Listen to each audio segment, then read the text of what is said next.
Are you getting set to plan that next river cruise? Can't decide which river cruise line to choose? Stay tuned as we look at 3 river cruise lines today, including one that most people probably haven't heard of, a new luxury line.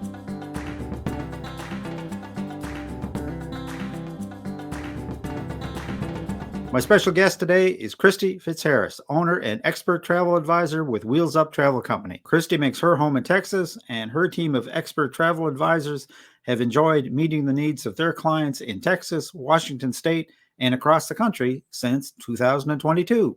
Hi, Christy. Welcome to RTE Travel Talk. Hi, Ken. Happy to be here. Great to have you with us. So, Christy, I understand you've recently returned from a river cruise convention in Amsterdam, and then you followed it up with a 7-day cruise on a luxury river cruise line that most of our viewers and listeners are probably not all that familiar with, but it sounds really interesting, and that's Riverside. So I thought today we could spend a little time and you can tell us about your Riverside River Cruise, and we'll line up Riverside perhaps with 2 other river cruise lines that people would be most familiar with, such as Viking and AmaWaterways. How does that sound? That sounds great. Let's do it. Perfect. So just before we dive into the comparison, I am really interested in this river cruise convention and obviously Riverside. So why don't you tell us a little bit about that? So this was the 3rd year of the American Society of Travel Advisors River Cruise Expo.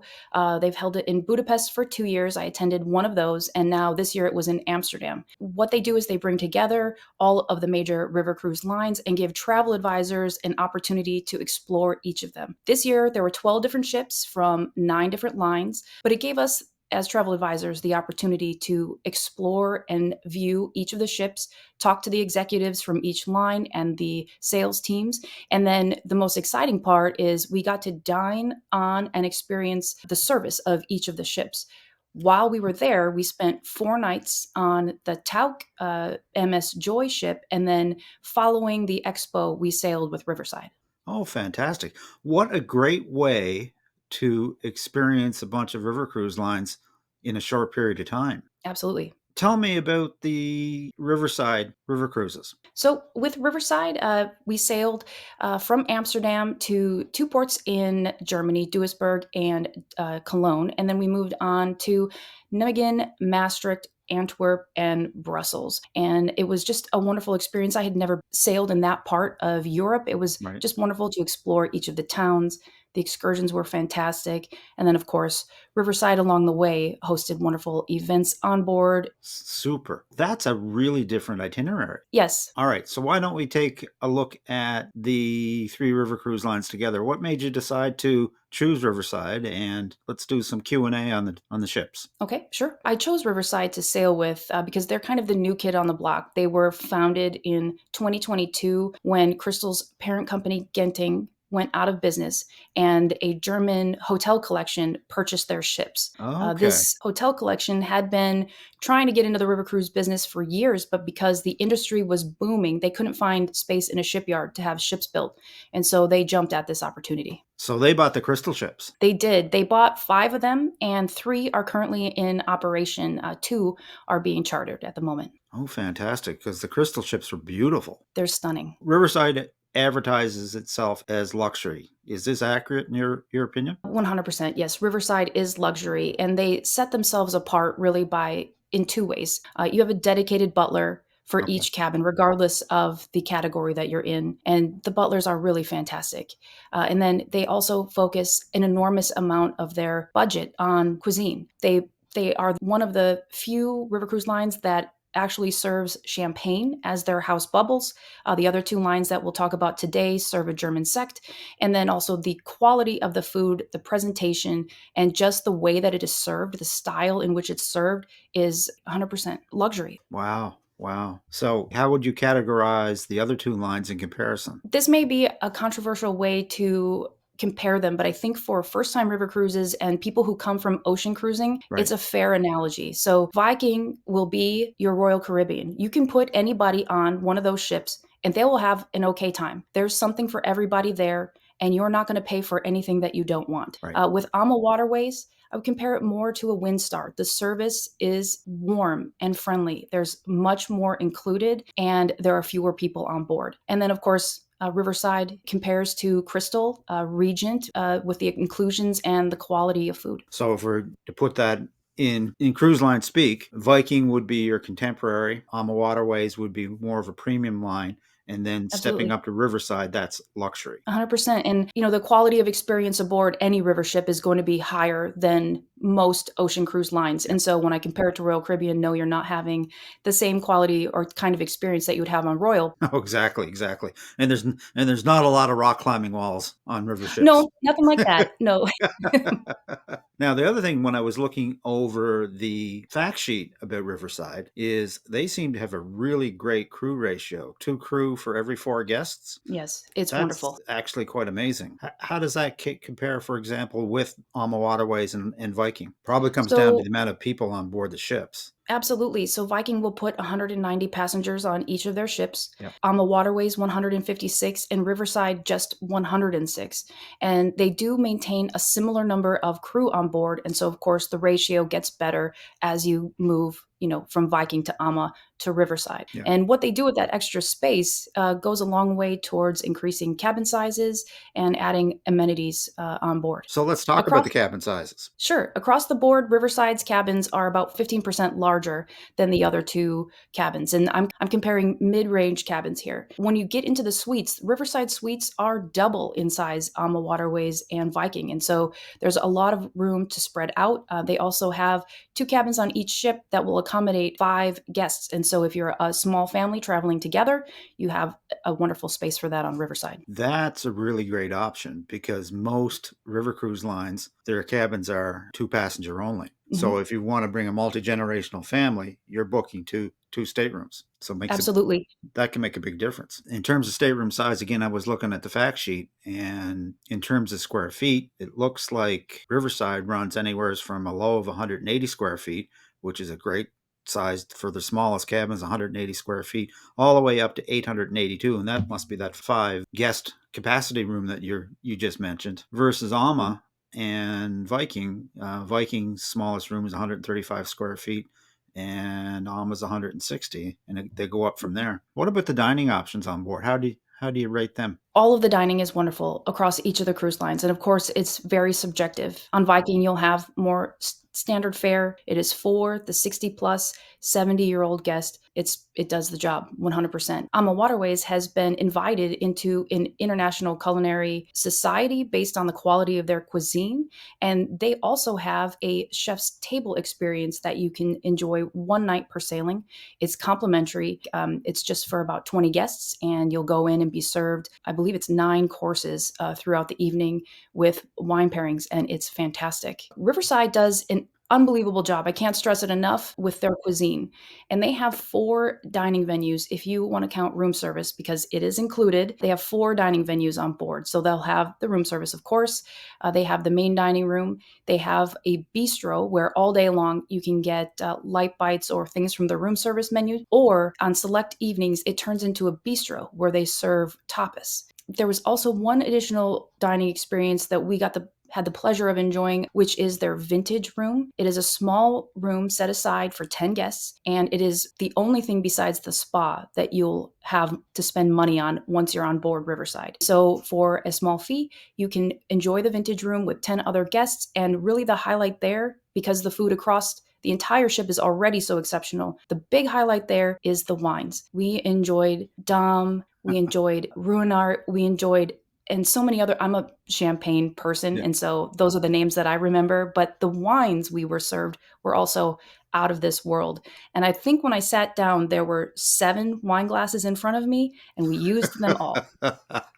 I'm not sure. I'm not sure I'd do well in that room because I'd be paying for it the next day. But it sounds fantastic. It was delightful. So that's quite a difference in terms of extra dining options and room service, because I don't believe that you get room service on those other 2 lines, do you? In the suites, yes. In the other cabins, it's not advertised, but Ama will do it. Okay. And then on Viking, no. Now, tell me a little bit about your Butler service. What does the butler do for you? I'm really glad that you asked this. So, first of all, of course, the butler will deliver any room service you require.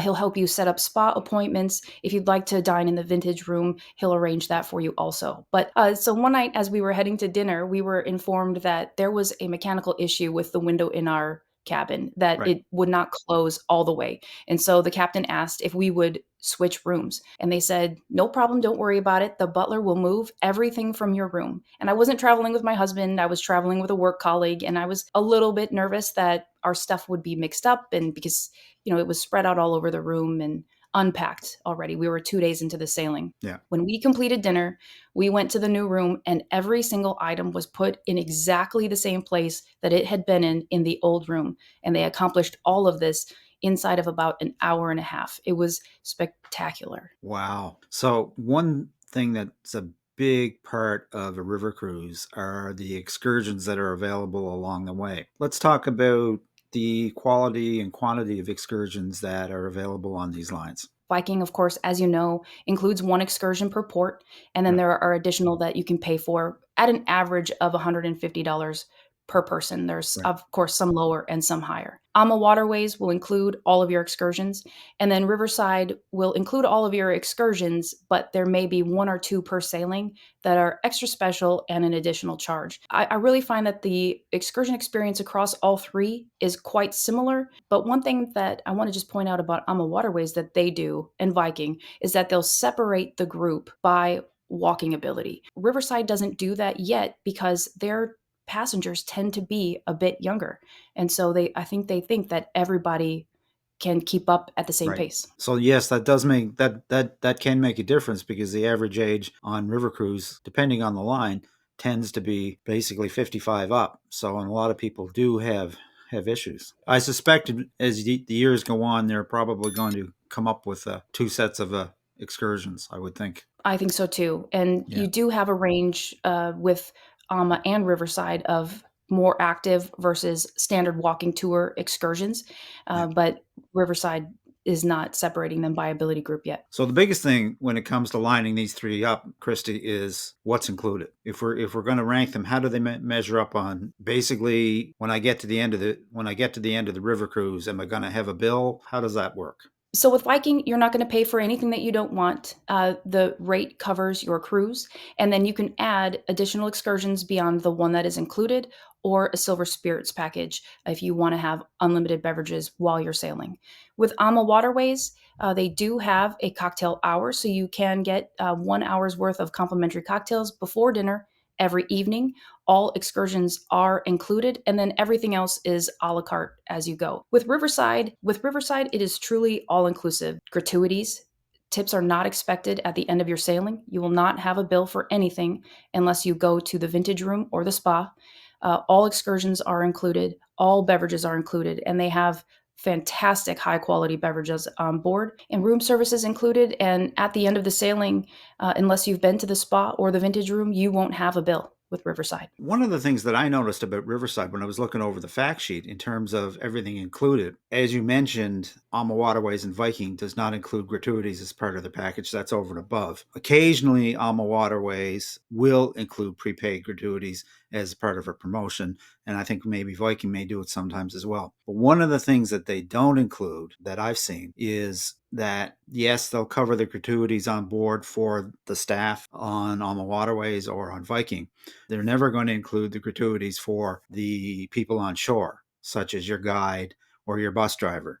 And Riverside does that, as I understand. That's correct. And one of the great things about Riverside, too, with excursions, is that a staff member from Riverside will come with you on each of your excursions. And so there's an aspect of quality control there. And then, of course, they take care of the guide once the tour is complete. Yeah. Now, the other thing that looks to be different for Riverside is the length of some of the itineraries. Most river cruises are 7 days. You can do kind of like back to backs where they're 7 or 14 days or even 21 days in some cases. Tell us a little bit about what's available with Riverside, because I believe that's slightly different. Yeah, so with Riverside, most sailings are between 3 and 8 nights long. The idea behind that is to make it a part of your European travel adventure and not necessarily the entire destination. They want to be seen more as a floating boutique hotel. And so I really love that they're changing it up a little bit as far as itineraries go, because you can then sail back to back on a 3 night and a 4 night and not repeat the same ports. And so really you're taking 2 cruises, but it won't feel like you're repeating, going back and forth between Basel and Amsterdam. You're not repeating any Yeah. of those ports. So, in other words, Christy, you could actually package a land tour in Europe for your guests and add on to it a 3-day river cruise. Absolutely. And Right. it's a comfortable, easy way to get between two cities that, you'd otherwise need to fly or take a train between. Now, speaking of flying, a large part of the cost of getting to Europe in this day and age is the flight that's going to get you there. So it only makes sense to, if you're going to go spend the money on the flight, to, if you have the time, to spend a little extra time either pre or post. How about pre and post options that are available with these cruise lines, Christy? Viking and Ama, they have wonderful pre and post excursions, and the rates on them are generally quite good. With AmaWaterways, if you are part of a group or you book into a special sailing, often those land packages are complimentary. And so that's a really fantastic feature about AmaWaterways. Riverside is still developing this part of their programming, and right now they don't have something like this available to clients. However, that's just where we come in and we can build something fantastic for you. And then obviously it's customized to each individual client. Yes. What type of river cruiser would you typically find on each line? So in general, they all market to North American guests. You'll find some from the UK, some from Spain, and some from Mexico also, but that's a very small percentage. As far as ages go, Viking, you'll find the oldest crowd, generally 60 plus, but it seems to be a little bit higher than that once you're on board. And then AmaWaterways, the average age is 61 on AmaWaterways. And so you've got a good number younger and a good number older. And that's why they have those fantastic breakdowns for their excursions based on walking ability. With Riverside, the average age is 55 and it is trending down. They really want to be seen as that, like I said, that floating boutique hotel, that floating Ritz-Carlton, and they want to draw in a slightly younger crowd. And the vibe on board does reflect that. Wow, that's really interesting. Viking is adults only. What about the other two? Yeah, so Viking is adults only. AmaWaterways will take all guests aged 4 and above. Riverside has no age limit, and that's where, again, that younger crowd comes in, because younger crowd generally has children still in the home. Most people will not bring children on board a river cruise. It's just not a ship built for children. There are no dedicated children's amenities. There will be no staff dedicated to watching or assisting with your children. But I've decided, along with my husband, to bring my 4-year-old, she'll be at 4 at the time, on an AmaWaterways Christmas markets cruise, and I'm looking forward to it. Its Christmas markets are just magical. Yeah, well, number one, it's a fantastic education for the kids that are into it, because the history is just unbelievable. The Christmas markets, haven't been there, are truly magical. She's going to think she stepped into Santa's village in a lot of these Yes. places. So Yes, for sure. it's really neat. Folks that are solo travelers, is there any provisions for solo travelers on Riverside and the other two? Yes, so the reduced solo traveler rates generally come out as promotions with Viking and AmaWaterways. And Viking, it'll usually be a 25% solo supplement, additional fare. With AmaWaterways, occasionally they come out with a 0 solo supplement on select sailings. With Riverside, in their entry level cabins, currently there is no solo supplement. So if you want to travel as a solo cruiser on Riverside, there is no solo supplement. And on 2 of the 3 ships that are operating, those are not the traditional entry level Swan View cabins. On the Mozart, on the Danube, you do have the standard Swan View cabins in the entry level rooms. On Riverside, or on the Riverside Revel and Debussy, they have full panoramic windows in the entry level cabins. And it's just a really wonderful way for solo cruisers to travel. Oh, fantastic. Okay, you have me. What's a Swan View cabin? So a Swan View cabin is a room where about half of the cabin is below the water line. And so when you're looking out the window, you may see a swan eye level with you sail by. Well, that's kind of neat too. Yeah, it's a really interesting it's a great view. If you're not nervous about being under the water in that Yeah. way, it's a great way to save some money and have a unique view. Now, something that's very big with ocean cruise lines, Christy, is loyalty programs. Do Mhm. these three river cruise lines have such a thing as a loyalty program? Two of them do. So Viking has its Explorer Society, and that's not a traditional loyalty program like you would imagine on an ocean cruise where there are tiers. Right. Really, it's just an onboard cocktail reception for repeat cruisers and a booking bonus on cruises that you book within 1 year or 2 years. Different amounts for each year, but 1 year or 2 years from your last Viking cruise. With AmaWaterways, there is a tiered program, and with increasing benefits, of course, as you go up in number of sailings. And the top tier is you can reach it with just 4 sailings, and there's some great benefits such as complimentary one category upgrades, complimentary airport transfers, and booking bonuses or booking discounts. Okay, fantastic, fantastic. So the $64,000 question, price point. How do these three cruise lines stack up in terms of price on your average 7-day cruise? And are there any variables that may come into play that might affect that? We'll start with the base pricing on each of them. I compared mid range cabins across all three on a standard 7-day sailing in September of 2024. Viking came in at $7,498. But remember, the inclusions don't cover beverages or excursions. And so, if you like to drink and you do want to go on excursions, there's easily another $2,200 or so that you could add to that total, bringing it close to $10,000. Great. With AmaWaterways, with the included excursions and many beverages included, but not all, that price came in at $12,244. With Riverside, with everything included, tips, gratuities to the drivers, your transfers are included, and all the other wonderful amenities that we've discussed, that pricing came in at $18,544. So there is a hefty price tag, but when you leave the ship, you should have no bill. So is that per person, Christy, or per stateroom? Those rates are per stateroom, and when I did the math on adding the Viking excursions and beverage packages, that was also per stateroom for 2 people. Okay. Well, Christy, this is absolutely great information. Do you have some tips for folks that may be contemplating a river cruise in the near future in reference to these three cruise lines? Top 2 tips that I will give any new river cruiser or somebody coming over from ocean cruising is first to find and talk to a trusted travel advisor who specializes in river cruises. In addition to these 3 river cruise lines, there are many others, and one is going to be the right fit for you. It's a pretty personal decision, and talking to somebody who knows the ins and outs of each one is a really great way to make sure that you find the right fit for you. My second piece of advice is to book as soon as you think that you're ready to go. The earlier you book, the more promotions will be available, the rates will be lower, and you'll get the choice of those cabins, the most desirable cabins that you're looking for. Perfect, perfect. Christy, if folks wanted to reach out to you or one of your team to book a river cruise for either this year or next, how would they do that? The best way to reach me is at either of the phone numbers on the screen, 830-310-0244, or our Washington number, 253-327-3515, or send me an email. And it's a bit of a mouthful. It's Christy, Christy, at wheelsuptravelco.com.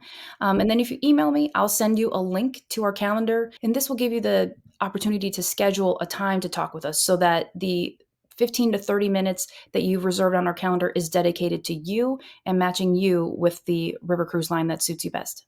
Fantastic, fantastic. So I'll leave those links in the description for folks that may want to reach out. Now, the best part of what I get to do every day on this channel, talking to real travel experts such as yourself, is I get to live vicariously through the travels of all of my wonderful interviewees.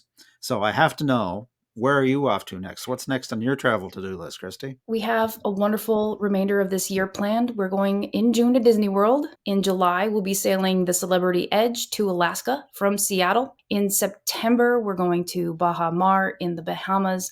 And then in December, we're taking our whole family on that Christmas markets cruise, along with 24 other guests on a group sailing on AmaWaterways from December 14th to the 21st. Well, I'm looking forward to hearing all about that AmaWaterways River Cruise with Mhm. your 4-year-old to learn about just about how magical it was for you and your family. We'll have to have you back to regale us with that. How does that sound? That sounds great, Ken. All right, that's super. So with that, Christy, I'm just going to wish you and all of your team safe and happy travels on all your future cruises and destinations. May the wind always be at your back, and I hope to see you on a Lido deck sometime soon in the future. Thanks, Ken. Same to you. Take care.